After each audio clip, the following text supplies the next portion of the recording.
Hello fellow investors, இந்த வீடியோவில் நம்ம மார்க்கெட் ட்ரெண்ட்ஸை எப்படி நேவிகேட் பண்ணுறதுன்னு பார்க்கலாம். Nifty 50, Nifty bank, Nifty pharma, Nifty IT, Nifty FMCG இந்த செக்டார்ஸோட வேல்யூவேஷன் எப்படி இருக்குது, இதில் எந்த செக்டார்ஸ்லாம் ஆப்பர்ச்சுனிட்டி இருக்குதுன்னு நான் உங்களோட ஷேர் பண்ணுறேன். இந்த செக்டார்ஸ்குள்ளே இருக்கிற கம்பெனிஸில் எதை நான் ஃபோக்கஸ் பண்ணுறங்கிறதையும் உங்களோட இந்த வீடியோவில் ஷேர் பண்ணுறேன். வாங்க வீடியோக்குள்ளே போகலாம். நான் நிறையா வீடியோஸ் உங்களோட ஷேர் பண்ணியிருக்கேன், இண்டிவிஜுவல் கம்பெனிஸ் அனலைஸ் பண்ணியிருக்கேன், மார்க்கெட்டோட வேல்யூவேஷன் பற்றி உங்களோட டிஸ்கஸ் பண்ணியிருக்கேன். பட் எனக்கு இதை ஷேர் பண்ணணும்னு தோணுச்சு. ஃபஸ்ட்டு நம்ம மார்க்கெட்டில் ஒரு இன்வெஸ்டராக இருக்கும்போது ஃபோமோவை எப்படி அவாய்ட் பண்ணுறதுங்கிறது தான் கற்றுக்கணும். நிறைய பேர் சோஷியல் மீடியா நியூஸில் வர ஹைப்னால ஒரு கம்பெனியில் இன்வெஸ்ட் பண்ணணும்னு நினைப்பாங்க. நிறையா பேர் இதில் இன்வெஸ்ட் பண்ணுறாங்க, இதுலேருந்து நிறையா பொட்டென்ஷியல் கெயின்ஸ் இருக்க வாய்ப்பு இருக்குங்கிற ஒரு ஹைப்பில் அவங்களும் போய் இன்வெஸ்ட் பண்ணுவாங்க. இதை கண்டிப்பாக அவாய்ட் பண்ணணும். பியர் ப்ரெஷர் அண்ட் சக்ஸஸ் ஸ்டோரிஸை கேட்டு இன்வெஸ்ட் பண்ணணும்னு நினைப்பாங்க. நம்மளை சுற்றி இருக்கிறவங்க நிறையா ப்ராஃபிட் பண்ணிகிட்டே இருப்பாங்க, நம்ம ஸ்டாக்னண்ட்டாக ஒரு தேக்க நிலையிலே இருப்போம். அது நம்மளை தப்பான இன்வெஸ்ட்மெண்ட் டிசிஷன்ஸ் எடுக்கிறதுக்கு தூண்ட வாய்ப்பு இருக்குது. அப்புறம் market volatility and rapid moments. Market திடீர்னு ஒரு 5-10% இன்க்ரீஸ் ஆனோன்னா இங்கேருந்து அது நிற்காமல் போயிருமோங்கிற ஒரு ஃபியர் ஆஃப் மிஸ்ஸிங் அவுட், அதான் ஃபோமோ. அந்த ஃபியரில் நம்மளும் போய் பீக்கில் இன்வெஸ்ட் பண்ணும். அங்கேருந்து நம்ம ஒரு கரெக்ஷனை கோ த்ரூ பண்ண வேண்டியதாக இருக்கும். அப்புறம் fear of missing out on trends. நீங்கள் இந்தியன் மார்க்கெட்ஸோட ஹிஸ்டாரிக்கல் பர்ஃபார்மன்ஸ் எடுத்து பாருங்கள். ஏதாவது ஒரு டைம் ஃப்ரேமில் கண்டிப்பாக ஏதாவது ஒரு செக்டரோ ஏதோ ஒரு ட்ரெண்டோ பெரிய பூம் ஃபேஸில் இருக்கும். அங்கேருந்து மார்க்கெட் நிற்காமல் அந்த செக்டரை தூக்கி வச்சு அழகு பார்க்கும். நம்ம இந்த செக்டாரில் மிஸ் பண்ணிட்டோமேங்கிறதுனால பீக்கில் போய் அந்த செக்டரில் இன்வெஸ்ட் பண்ணி மாட்டிக்கிட்டவங்க நிறையா பேர் இருப்பாங்க. ரீசெண்டாக டிஃபென்ஸில் பண்ணி பார்த்துருப்பீங்க, பவர் செக்டாரில் அந்த மாதிரி நடந்திருக்கு, பேங்கிங்கில் நடந்திருக்கு, கெமிக்கல் செக்டாரில் நடந்திருக்கு. இந்த மாதிரி நடக்காத செக்டரே கிடையாது. ஒரு டைம் ஃப்ரேமில் ஒரு செக்டாரை மார்க்கெட் இந்த மாதிரி பீக்கில் வச்சு அழகு பார்க்கும். நம்ம இந்த ட்ரெண்டை மிஸ் பண்ணிடக்கூடாதுங்கிற ஃபியரில் பீக்கில் போய் வாங்கி மாட்டிக்கிறத விட நம்மளுக்கு எங்கே ஆப்பர்ச்சுனிட்டி இருக்குங்கிறத நல்லா கேர்ஃபுல்லாக அனலைஸ் பண்ணி கான்ட்ரேரியனாக யோசிக்கணும். அதாவது மெஜாரிட்டி ஆஃப் த மார்க்கெட் யோசிக்கிறது மாதிரியே நம்மளும் யோசிச்சோன்னா நம்மளால் ஆவரேஜ் ரிட்டர்ன்ஸோட கம்மியாக தான் பண்ண முடியும். ஏன்னா நம்மளுக்கு முன்னாடியே வாங்கி வச்சவங்க நம்மளோட அதிகமான ரிட்டர்ன்ஸ் கண்டிப்பாக பண்ண போகிறாங்க. நம்ம யாருமே இன்வெஸ்ட் பண்ணாத ஒரு இடத்துல முன்கூட்டியே போய் இன்வெஸ்ட் பண்ணிவிட்டு அது நல்லா பெர்ஃபார்ம் பண்ணும்போது அதோட ட்ராவல் பண்ணோன்னா நம்ம மார்க்கெட் ரிட்டர்ன்ஸ் ஆவரேஜ் ரிட்டர்ன்ஸோட அதிகமாக பண்ணுவோம். இது காமன் சென்ஸ் தான். அப்புறம் influence of market experts and analyst. இதோட சேர்த்து நம்ம இப்போ இன்ஃப்ளூயன்சஸும் சேர்த்துக்கலாம்.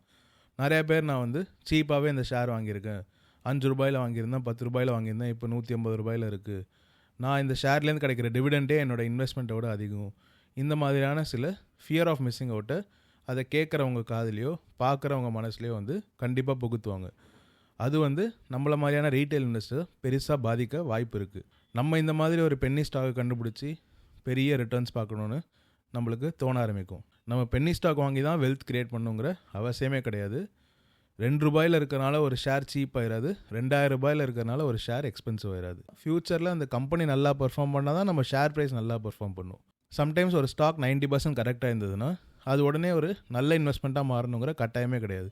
இதுக்கு பெரிய எக்ஸாம்பிள் நீங்கள் வோடஃபோன் ஐடியாவை கூட எடுத்துக்கலாம்.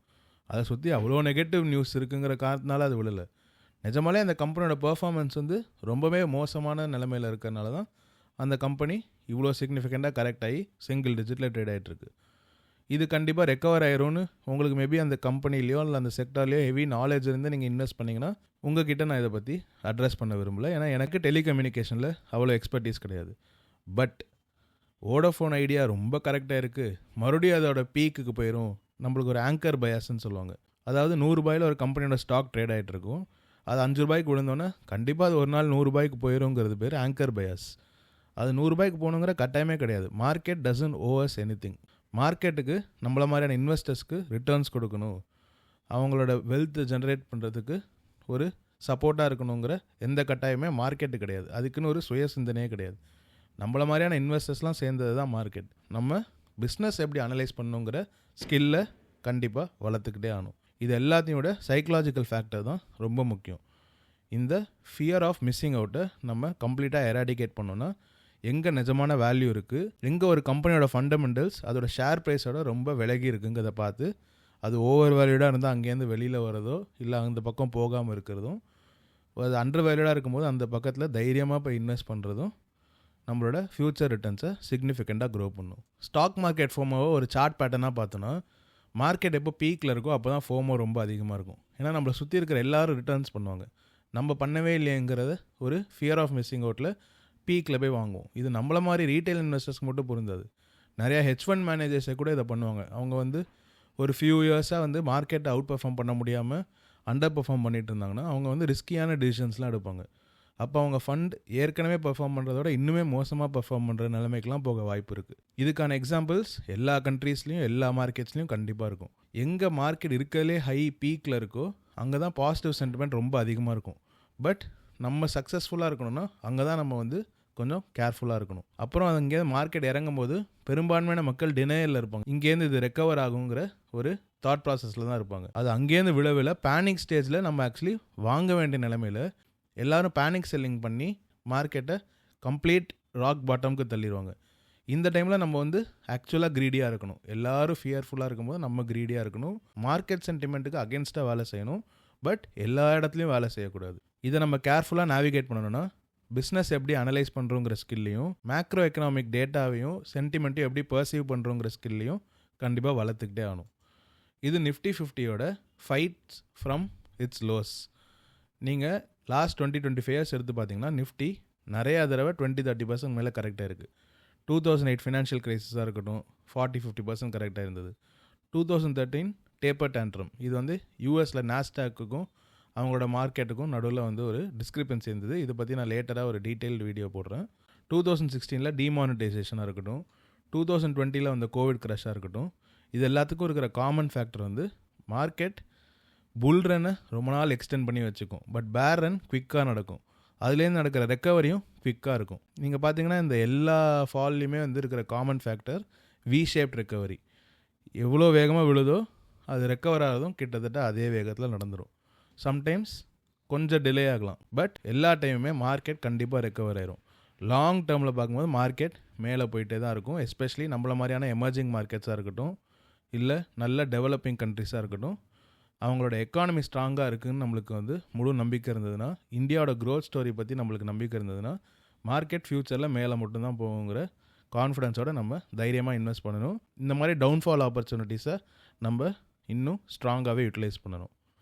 இப்போ நம்ம நிஃப்டி 50யை பார்த்துட்டு ஒரு செக்டாரும் எப்படி இருக்குங்கிற அனாலிசிஸ்குள்ளே போவோம். இது நிஃப்டி 50யோட historical PE and EPS chart. அவங்க கரண்ட்டாக 22 பிஇ கிட்ட இருக்காங்க. இவங்களோட மீடியன் இண்டெக்ஸ் பிஇ வந்து 21.9. அதாவது லாஸ்ட் 20 இயர்ஸாக இவங்க ஆவரேஜாக ட்ரேட் ஆகிட்டு இருந்த பிஇ 21.9. ஸோ இவங்க ரொம்ப ஓவர் வேல்யூட் கிடையாது.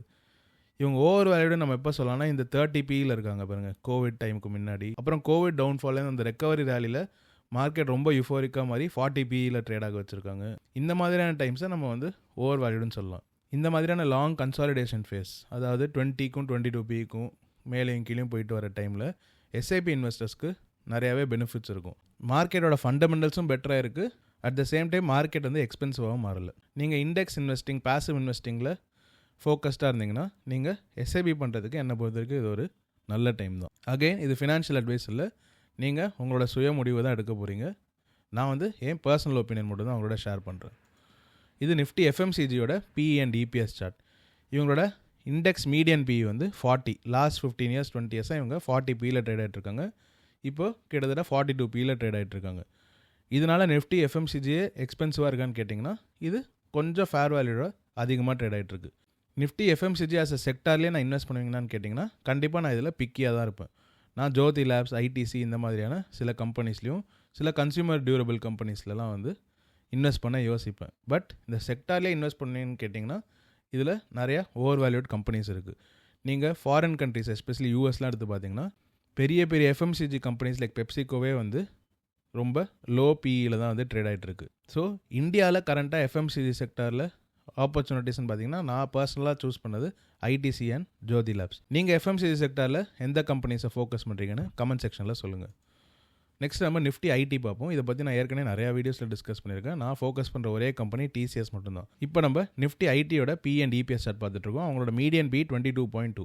இப்போ 25 பி கிட்ட ட்ரேட் ஆகிட்ருக்காங்க. கிட்டத்தட்ட 10% ஓவர் வேல்யூடுன்னு வேணால் நம்ம எடுத்துக்கலாம்.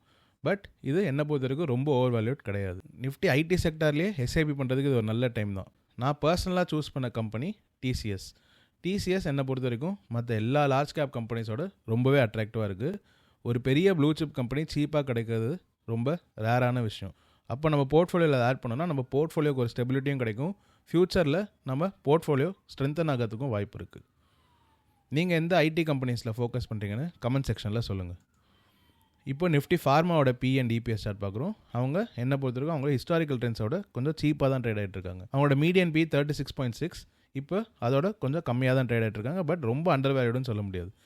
Nifty pharma as a whole நான் வந்து இன்வெஸ்ட் பண்ணல. இதில் நான் 4 கம்பெனிஸ் ஃபோக்கஸ் பண்ணுறேன். ஆனால் நான் வந்து நிஜமாலே டபுள் டவுன் பண்ணி இன்வெஸ்ட் பண்ணுறது 2 கம்பெனிஸ் தான், Cipla and Natco pharma. Natco pharma எதுக்கு ஃபோக்கஸ் பண்ணுறேன்னு நான் பல வீடியோஸில் உங்களோட ஷேர் பண்ணியிருக்கேன். சிப்லா நான் இன்வெஸ்ட் பண்ணதுக்கப்புறமே 15% கிட்ட ரேலி கொடுத்துருச்சு. பட் சிப்லாவை நான் சேஸ் பண்ணி இங்கேருந்து வாங்க விரும்பலை. சிப்லாவோட பர்ஃபார்மன்ஸ் இங்கேருந்து நல்லாகி அவங்க ஷேர் ப்ரைஸ் அதுக்கேற்ற மாதிரி அப்ரிஷியேட் ஆகாமல் அதே நிலமையில் இருந்தால் நான் வந்து இந்த ப்ரைஸ் ரேஞ்சில் கூட இன்வெஸ்ட் பண்ணுறதுக்கு யோசிப்பேன். ஸோ நான் இந்த குவார்ட்டர்லி ரிசல்ட் வந்ததுக்கப்புறம் அவங்க பர்ஃபார்மன்ஸ் எப்படி இருக்குன்னு பார்த்துட்டு இன்வெஸ்ட் பண்ணலாமா வேணாமா, டபுள் டவுன் பண்ணலாமா வேணாமான்னு டிசைட் பண்ணுவேன்.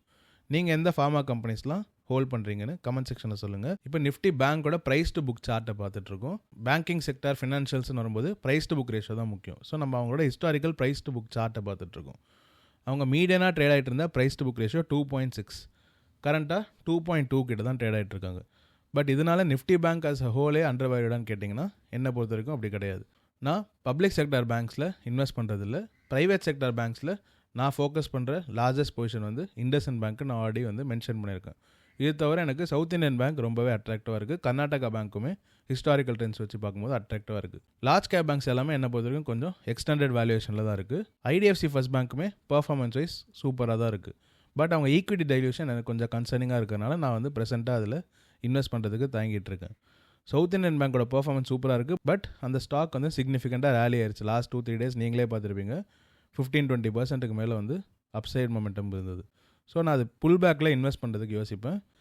நீங்கள் நிஃப்டி பேங்க்கில் எந்தெந்த கம்பெனிஸில் இன்வெஸ்ட் பண்ணுறீங்கன்னு கமெண்ட் செக்ஷனில் சொல்லுங்கள். இந்த வீடியோவில் Nifty 50 and 4 sectors, Nifty FMCG, Nifty pharma, Nifty IT and Nifty bank, இந்த செக்டார்ஸ்லாம் எது வேல்யூவேஷன் நம்மளுக்கு சாதகமாக இருக்குதுன்னு நான் உங்களோட ஷேர் பண்ணியிருந்தேன். அதில் எந்தெந்த கம்பெனிஸை நான் ஃபோக்கஸ் பண்ணுறனும் உங்களோட ஷேர் பண்ணியிருந்தேன். நீங்கள் இந்த 4 செக்டாரில் எந்த செக்டார் மோஸ்ட் வேல்யூவேஷன் வைஸ் அட்ராக்டிவாக இருக்குன்னு கமெண்ட் செக்ஷனில் சொல்லுங்கள்.